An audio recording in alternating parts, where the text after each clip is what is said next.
কাশ্মীর পেহেলগামে হামলা হয়েছে। দেখো খুবই দুঃখজনক সেখানে মুসলিমও মারা গেছে। এই আজকে শুনলাম যে গুলির লড়াই হয়েছে জঙ্গিদের সঙ্গে, আমাদের নদিয়া ডিস্ট্রিক্টের তেহট্টর একটা মুসলিম সেনা জওয়ান মারা গেছে। আল্লাহ তাকে জান্নাতি করুক, বলুন আমিন। গত কালকে পরশু দিনে মারাত্মক টেররিস্ট অ্যাটাক হয়েছে কাশ্মীর, 27 জনের প্রাণ গেছে, তার মধ্যে হিন্দু মুসলিম সব আছে। 27 জন মারা গেছে। এখন কিছু পাকিস্তানি উগ্রপন্থী জঙ্গি আছে যাদের মনোভাব যে হিন্দুদিকে মারো, অমুসলিমকে মারো, এই যে মনোভাব, নিরীহ মানুষকে মেরে দাও, এই যে মনোভাব, এটা কিন্তু ইসলামের মনোভাব নয়, এটা ইসলাম স্বীকৃতি দেয়। এটা যারা ভাবে তারা আমার নবীর উম্মত নয়। যদি বলেন কেন, কোরআনে আছে, আল্লাহ তাআলা বললেন, এটা প্রত্যেকটা মুসলমান কান খুলে শুনেন এবং অপরকে মেসেজটা পাঠাবেন, আপনার হিন্দু, দলিত, আদিবাসী বন্ধু বান্ধব। কোরআনে আছে কোন মানুষকে, কোন ধর্মের কথা আল্লাহ বলেননি, কোন মানুষকে, নিরীহ মানুষকে অন্যায়ভাবে যদি হত্যা করে, সে গোটা মানব জাতিকে হত্যা করলো। কোন মানুষের যদি উপকার করে, সে গোটা মানব জাতির উপকার করলো। এইটা হচ্ছে আমার আল্লাহর আদেশ। অর্থাৎ অন্যায়ভাবে তোমরা কেউ কি হত্যা করো না। কালকে যে ঘটনা ঘটিয়েছে পাকিস্তানের জঙ্গিরা, এটা নক্করজনক এবং লজ্জাজনক, বেদনাদায়ক। এখন সরকার যারা চালাচ্ছে তারা কূটনৈতিক মনোভাব নিচ্ছেন কিভাবে তাদের সঙ্গে বদলা নিবে, ই করবে। কিন্তু বিশ্বাস করুন, আমি যদি সরকারে থাকতাম, সঙ্গে সঙ্গে অ্যাটাক শুরু হয়ে যেত, যুদ্ধ শুরু হতো। একটা নিরীহ মানুষ মারা যাবে, তাকে মেরে দিবে কেউ গুলি করে, এটা হতে পারে, এটা বরদাস্ত করা যেতে পারে? আপনার চোখের সামনে একটা মানুষ মারা যাবে। আমি আমার জীবনে একটা জলসা আমি ক্যান্সেল যেতে পারিনি, তার একটা কারণ। তো তারা আমাকে কিছু বলেনি, কারণটা হচ্ছে আমি বীরভূম ডিস্ট্রিক্টে জলসা ছিল, আমার বাড়ি থেকে প্রায় 110 কিলোমিটার দূরে। তো ওখানে ইলেম বাজার পেরিয়ে একটা জঙ্গল পড়ে, 11 মাইল জঙ্গল। সেই জঙ্গলে দুজন মা বেটা মোটরসাইকেলে অ্যাক্সিডেন্ট হয়ে পড়েছিল। তো আমি গিয়ে দাঁড়ালাম, দেখছি মাটা মরণাপন্ন অবস্থা, রক্ত ঝরছে।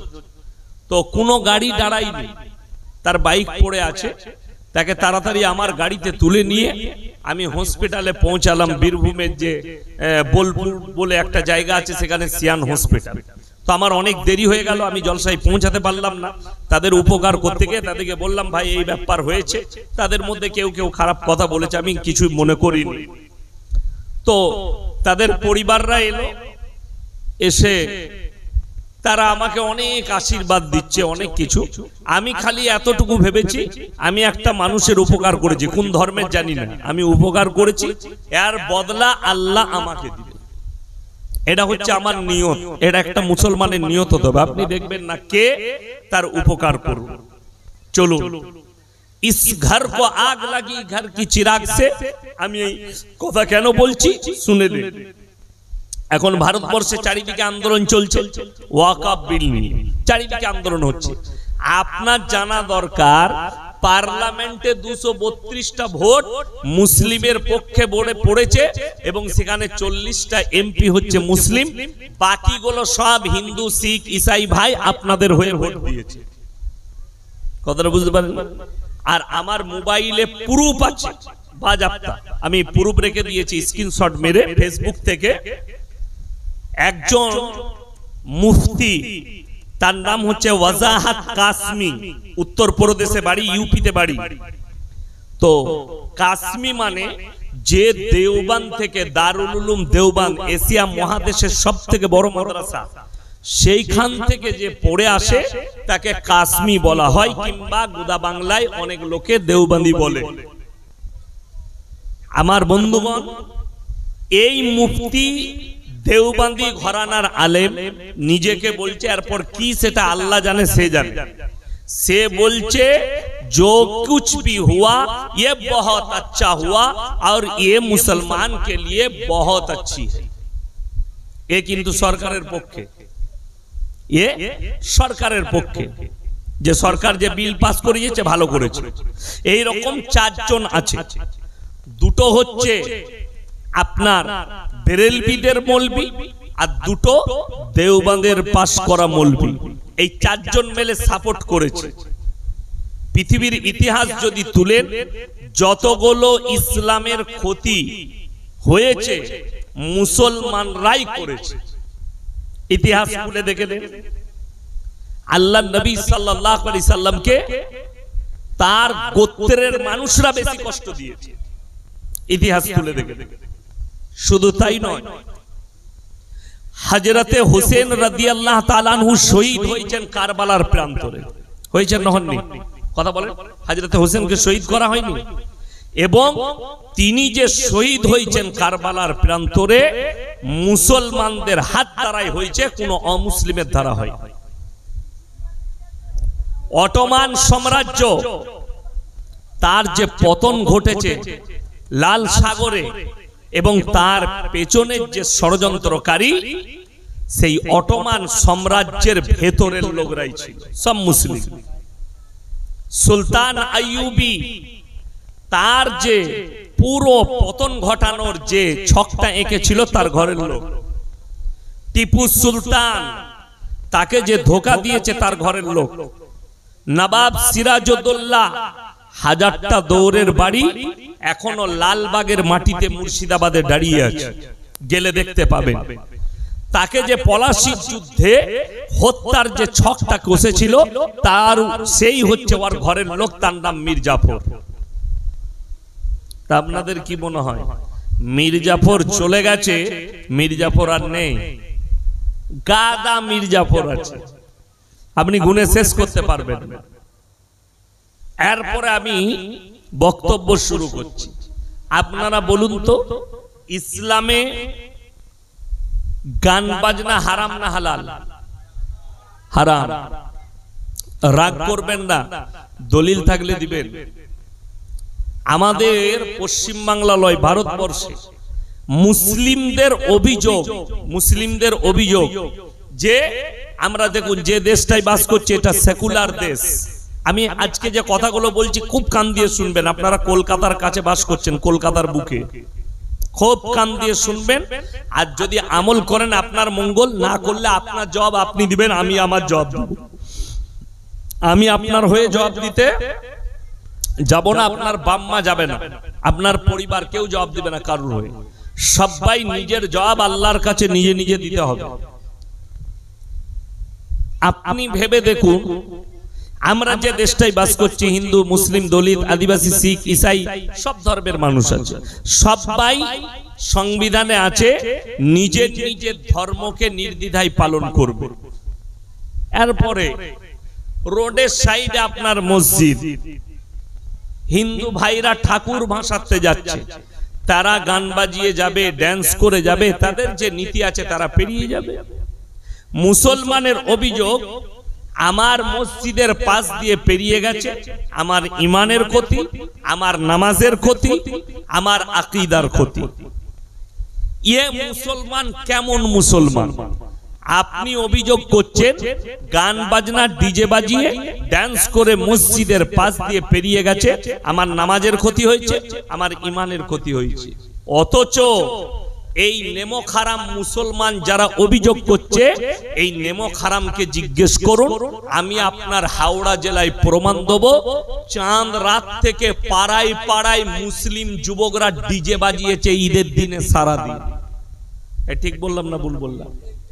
আপনি চলুন, ঈদের দিনে আমি জলসা করতে গেছি, সলম মোড় থেকে নিয়ে কটা পাড়ায় যে ডিজে বাজছিল তার আর কোনো গুনতি নাই। তখন তোমার নামাজের ক্ষতি হয়নি, তখন তোমার ইমানের ক্ষতি হয়নি। আমি 2 ঘন্টা স্টেজে আছি, তোমার যদি কোনো বাপের বেটা মৌলবি থাকে যে ডিজেটা ঈদের দিনে হালাল বলবে, তাকে স্টেজে নিয়ে আসুন, ক্যামেরা চলছে, সে কত বড় বাপের বেটা মৌলবি হয়েছে তাকে আমি একবার দেখে নেব। ভাই ক্যামেরা আছে, রাসূলের হাদিস আছে, আল গিনাউ মিন মাজামিরিশ শাইতান, গান হচ্ছে শয়তানের একটা মারাত্মক বাঁশি, এবং কিয়ামতের দিনে তাদের কানে বজ্রের আওয়াজ দেওয়া হবে। আপনি ভেবে দেখুন। আর পরে এই মুসলমান হারাম কর ছেলে কটা, এরা অভিযোগ করে আমার মসজিদের পাশ দিয়ে ডিজে বাজিয়ে পেরিয়ে গেছে। এরা ঈদের দিন থেকে চাঁদ রাত থেকে সারা দিন 2 দিন 3 দিন হারাম কর পাড়ায় ডিজে বাজাচ্ছে, গান বাজনা করছে, মেলা বসাচ্ছে, যত রকমের হারাম কাজ এরা করছে, আর বুক ফুলিয়ে বলছে আমি মুসলিম। আপনারা জানেন রাসূল সাল্লাল্লাহু আলাইহি সাল্লামের হাদিস, দাজ্জাল আসবে, এটা সত্য না মিথ্যা? সত্য। দাজ্জাল আসার পূর্বে আলামতগুলো কি কি হবে রাসূল বলেছেন। আচ্ছা, দাজ্জাল আসবে তো নাকি সাঁতরাগাছিতে দাওয়াত দিতে যে আমার উপরে তোরা বিশ্বাস কর? মনে হয় দাজ্জাল আসবে না। দাজ্জাল কলকাতায় আসবে না। দাজ্জালের জন্য হাদিসে যেটা আছে যে দাজ্জাল যখন আত্মপ্রকাশ করবে কয়েক দিনের ভেতরে গোটা পৃথিবী চক্কর লাগাবে, এবং সেই চক্করটা হবে রাষ্ট্রপ্রধানদের আমন্ত্রণে আসবে। প্রত্যেকটা দেশের রাষ্ট্রপ্রধান তাদের ঈমানকে আগে ধ্বংস করবে, তারা দাওয়াত দিবে এবং তাদের আমন্ত্রণে সে ঘুরবে এবং সে দাওয়াত দিতে যাবে না। রাসূল সাল্লাল্লাহু আলাইহি সাল্লামের হাদিস, দাজ্জাল আসার পূর্বে তার সৈন্য তৈরি হয়ে যাবে। তার সৈন্য কারা? রাসূল বললেন তোমরা বুঝতে পারবে দাজ্জাল আসার সময় হয়েছে যখন মুসলমানের কাছে হারাম জিনিসগুলো হালাল হয়ে যাবে। হারাম জিনিস হালাল হয়ে যাবে। তো আজকে মুসলমানের কাছে গান বাজনা হালাল কি করে হলো? আপনাদের এখানে হয় নাকি জানি না, আমি গোটা পশ্চিম বাংলার প্রত্যেকটা জেলায় আমি দেখিয়ে দেব মুসলমানদের বর্তমানে মুসলিমদের বিয়ে শাদীতে গান বাজনা ড্যান্স সব হচ্ছে। ঠিক বললাম না ভুল বললাম? যদি বলেন আপনার হাওড়া জেলায় নাই, কলকাতায় নাই, আপনি চলুন আমার বর্ধমানে, চলুন বীরভূমে, চলুন বাঁকুড়ায়, চলুন পুরুলিয়ায়, চলুন হুগলিতে, আমি দেখিয়ে দেব বেটার বিয়ে 3 দিন ডিজে বাজছে, দমদারাক্কা ড্যান্স চলছে, গান বাজনা চলছে। এই হারামখোর মুসলিম ইমাম সাহেব যদি বিয়ে পড়ানো 2000 টাকা চাই, তখন আবার মৌলবীর কাছে জলসাতে ফতোয়া চাই, হুজুর বিয়ে পড়িয়েছে টাকা দেওয়া যাবে? হারামখোর কোনদিন এটা জিজ্ঞেস করেছে হুজুর বিয়েতে হারাম কাজ করা যাবে? এটা কোনদিন জিজ্ঞেস করেছে কেউ? কোনদিন কোন হাওড়া জেলার লোক, কলকাতার লোক, মিটিয়া বুরুজ খিদিরপুরের লোক কোন মৌলবীর কাছে ফতোয়া লিয়েছে হুজুর ইসলামে পাঞ্চিনি আছে কিনা? কথা বলেন। আপনারা জিজ্ঞেস করবেন? করবেন না কেন? সে তো জানে এটা হারাম কাজ। মৌলবী দিকে জিজ্ঞেস করলে ফতোয়া উল্টো দিবে, তার থেকে জিজ্ঞেস করি না, আমরা যা করছি তাই করি। এইটা হচ্ছে তোমার মনের ফতোয়া। আমার মুসলমান ভাই, আমার বলার উদ্দেশ্য দাজ্জালের সৈন্যগুলো আপনার আমার ঘরে তৈরি হবে, হারাম জিনিসগুলো হালাল হয়ে যাবে।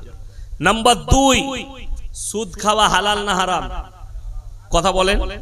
হারাম। তাহলে আপনার থানায় একটাও মুসলমান সুদ খায় না? কথা বলে না?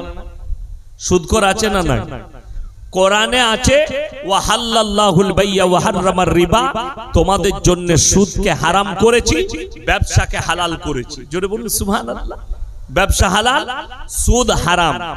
এরপর শুনেন, আল্লাহ তাআলা কোরআনে বললেন সুদ হারাম, এবং রাসূল সাল্লাল্লাহু আলাইহি সাল্লামের হাদিস, কেউ যদি 1 টাকা সুদ খায়, 1 টাকা, নিজের মায়ের সঙ্গে 36 বার জিনা করার সমান পাপ হবে। জোরে বলুন নাউজুবিল্লাহ। এরপর ভেবে দেখুন, যে ব্যক্তি জেনে শুনে সুদ খাচ্ছে, এই লোক ডাইরেক্ট আল্লাহর সঙ্গে যুদ্ধ ঘোষণা করল। আমাদের সমাজের অবস্থা বলি, একটা লোক সারা জিন্দেগি সুদের উপরে জীবন কাটালো, সারা জিন্দেগি হারাম জানার পরেও। এই মৌলবীদিকে কে মানে? হুজুরের কথা কে মানে? আমি আমার মতো করে চলবো, সুদ খাবো, সারা জিন্দেগি কাটালো। এই লোক যখন মারা যাচ্ছে, এই লোকের জানাজাও হচ্ছে, এই লোককে দাফন করা হচ্ছে, আবার আমাদের মতো হুজুরকে ডেকে আর মিলাদ পড়িয়ে একে জান্নাতে ঢুকিয়ে তবে ছাড়া হচ্ছে। আর আমি বলে যাচ্ছি, জেনে শুনে লোকটা জিন্দেগি ভর সুদ খেয়েছে, জিন্দেগি ভর হারামের উপরে চলেছে, এইটা জানার পরে যে হুজুর তার লেগে দোয়া করে জান্নাতে দিতে যাবে, সে হুজুর আগে মার খাবে, লিখে দিয়েছে। তাকে আগে পিটাবে। কেন? কোরআনে আছে আমার মতো 100টা মৌলবি ধরা পড়বে কিয়ামতের দিন। সমাজকে ধোঁকা দিয়েছো, প্রতারণা করেছো, প্রবঞ্চনা করেছো। আপনাকে আমি মারাত্মক দলিল দেবো, আমার বাপ দাদুর দলিল আমি দেবো না। আমি বাপ দাদুর দলিল দেবো না। আপনাকে যে দলিল দেবো আপনার দিমাগ ফেটে যাবে এবং সেই দলিলকে আপনি কাটতে পারবেন না। সেই ব্যক্তি সাধারণ ব্যক্তি নয়, গোটা পৃথিবীর যিনি শ্রেষ্ঠ তিনি হচ্ছেন হযরত মুহাম্মদ মুস্তাফা।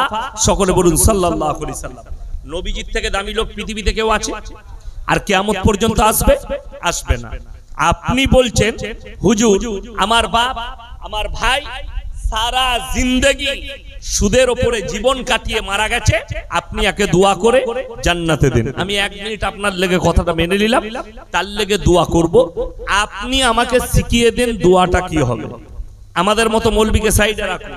আল্লাহর হাবিব সাল্লাল্লাহু আলাইহি ওয়াসাল্লাম রাসূল,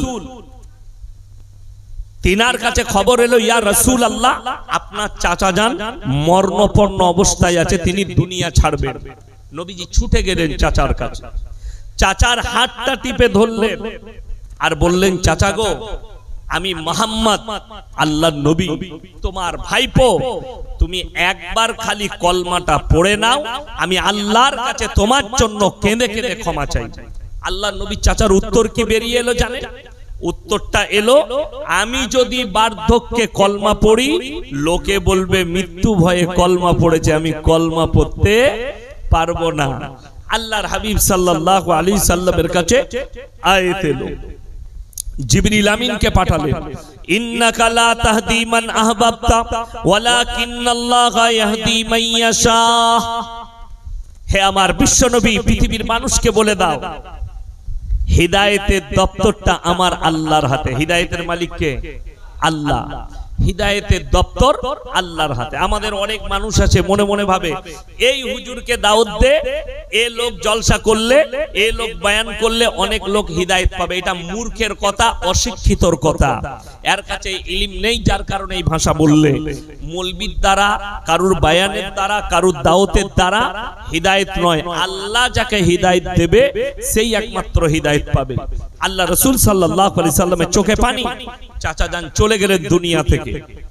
এরপরে নবীজি আল্লাহকে বললেন, ওগো আল্লাহ, যতদিন না তুমি আমাকে নিষেধ করবে আমি আমার চাচার জন্য কেঁদে কেঁদে ক্ষমা চাইবো। নবীজি ক্ষমা চাইতে লাগলেন, আল্লাহ, এ আমার চাচা, এ আমার হিতাকাঙ্ক্ষী চাচা দুনিয়া থেকে চলে গেছে, আল্লাহ গো তুমি আমার চাচাকে জান্নাতি করো, আমার চাচাকে ক্ষমা করে দাও। যখন আল্লাহর নবী এইভাবে ক্ষমা চাইতে লাগলেন, আমার আল্লাহ তাআলা সঙ্গে সঙ্গে আয়াত পাঠালেন, নসিহত করলেন দুজনকে। কজনকে বললাম? দুজন। এক হচ্ছে নবী, এক হচ্ছে মুমিন। এই দুটোই আল্লাহর কাছে প্রিয়।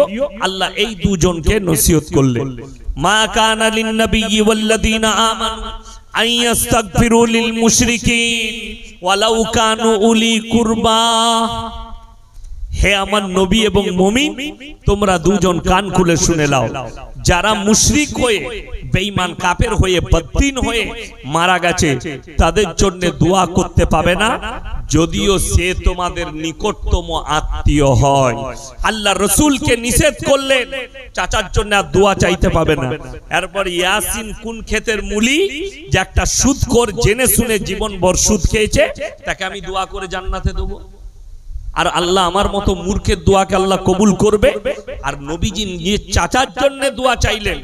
আর রিওয়ায়েতে আছে নবীরা যা চেয়েছেন আল্লাহর কাছে আল্লাহ কবুল করেছেন। জোরে বলুন সুবহানাল্লাহ। কিন্তু পরিস্থিতির উপরে দাঁড়িয়ে আল্লাহ তাআলা নবীদের দোয়াকেও নিষেধ করেছেন, তুমি আর দোয়া চাইতে পাবে না, যেহেতু তোমার চাচা অস্বীকারী এবং মৃত্যুর সময় মুশরিক হয়ে মারা গেছে।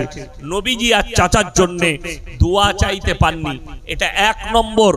2 নম্বর, যদি কোনো ব্যক্তি গিয়ে গঙ্গার ধারে দাঁড়ায় আর তার সন্তান যদি পানিতে ঝাঁপ মারে কিংবা পড়ে যায়, আচ্ছা তার বাপ যদি সাথে থাকে সে ঝাঁপ দেবে না দেবে না?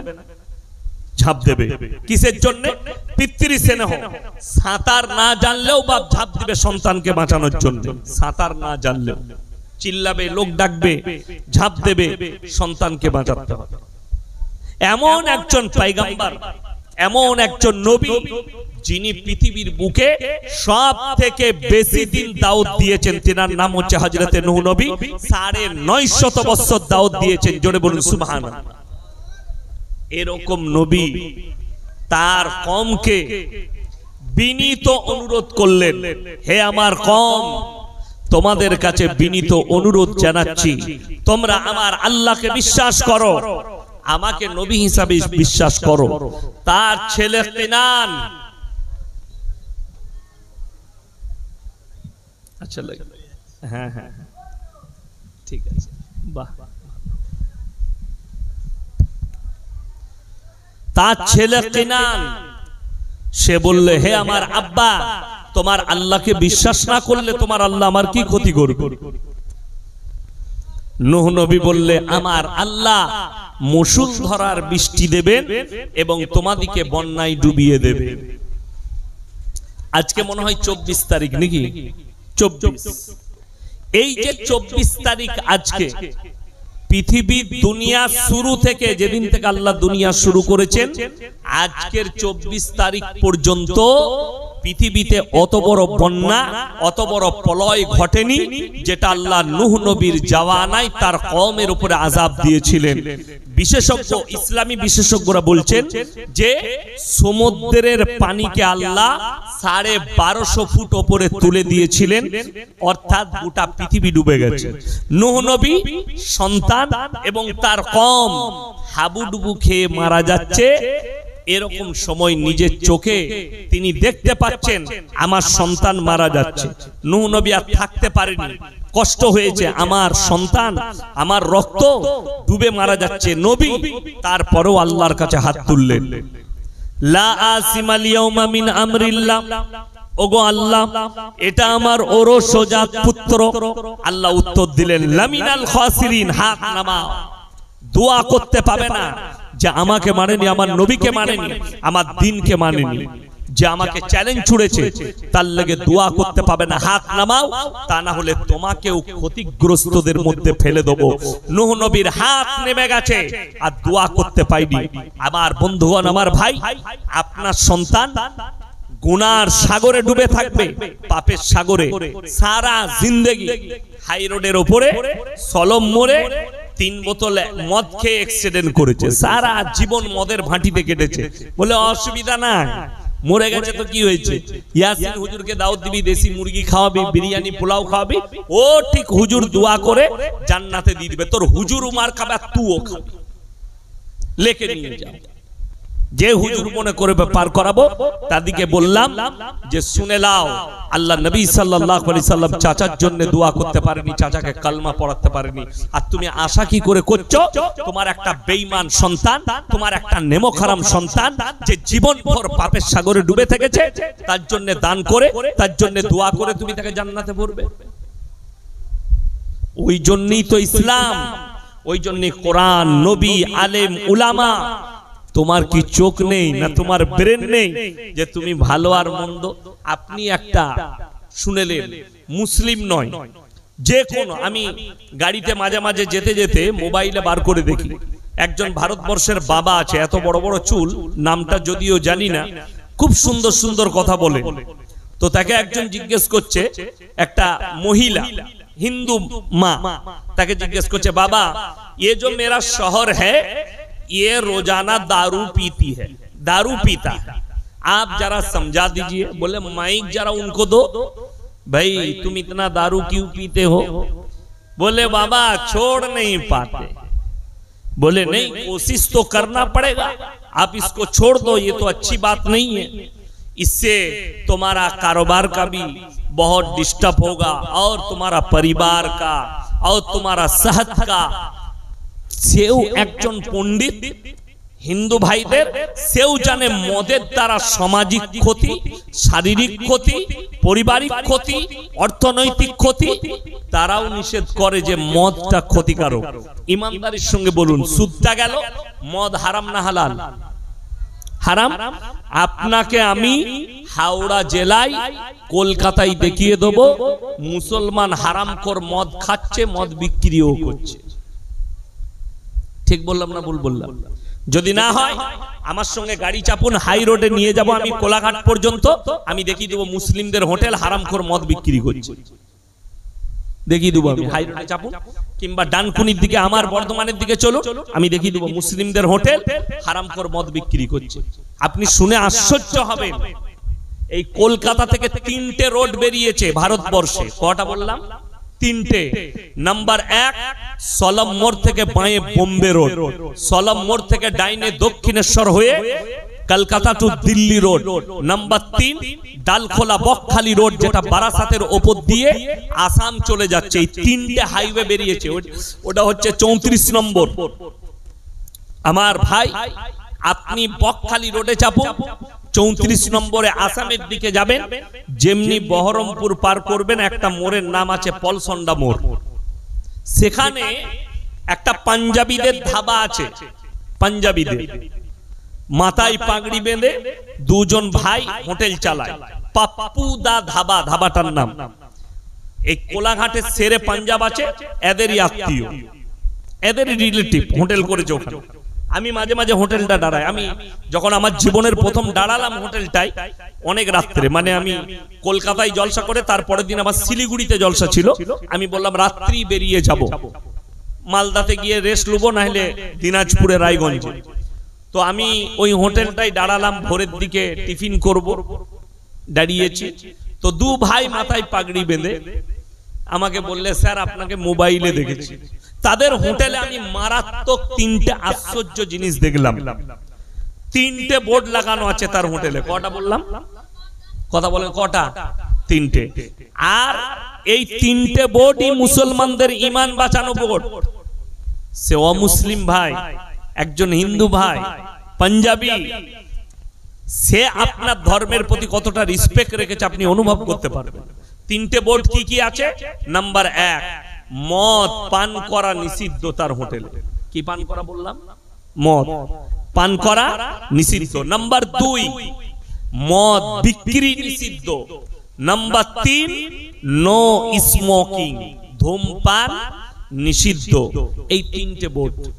আমি তাকে জিজ্ঞেস করলাম ভাই আপনার হোটেলে আমাকে সবথেকে বেশি ভালো লেগেছে এই 3টে বোর্ড দেখে। আমাকে কি বললো জানেন? স্যার আমি যেখানটা ব্যবসা করছি এখানে 80% মুসলিম আর আমার কাস্টমার হচ্ছে 80% মুসলিম, এবং আমি জানি আপনাদের ধর্মে মদ টাচ করা হারাম, স্পর্শ করা হারাম। আপনি ভেবে দেখুন যে একজন অমুসলিম ভাই আপনার ধর্মকে কতটা রেসপেক্ট, কতটা শ্রদ্ধা করে, যে তার হোটেলে সেখানে 80% মুসলিম আসে বলে সে তার মদ বিক্রি করে না। অথচ আপনি চলুন তার হোটেল থেকে 20 কিলোমিটারের মাথায় আমি দেখিয়ে দেবো মুসলিমদের হোটেল হারামখোর মদও খাচ্ছে, মদও বিক্রি করছে। 20 কিলোমিটারের মাথায় দেখিয়ে দেবো। এই আমার রেকর্ডিং হচ্ছে, তারা শুনবে, যে মুসলিমরা শুনবে তাদেরকে বলছি বাস্তব কথা বলেছি। তোমরা আমাকে গালি দাও, কিন্তু আল্লাহর কসম মদ কখনো হালাল হবে না একটা মুসলিমের জন্য। ঠিক কিনা কথা বলে? আচ্ছা আমি এই বায়ান করে যাচ্ছি সুদে। সকালবেলায় উঠে আপনার এলাকার চায়ের দোকানগুলো দেখে নেবেন, আমার আওয়াজ যাদের কাছে পৌঁছাচ্ছে ঠিক আমাকে গাল দিবে। কোন মাল কটা?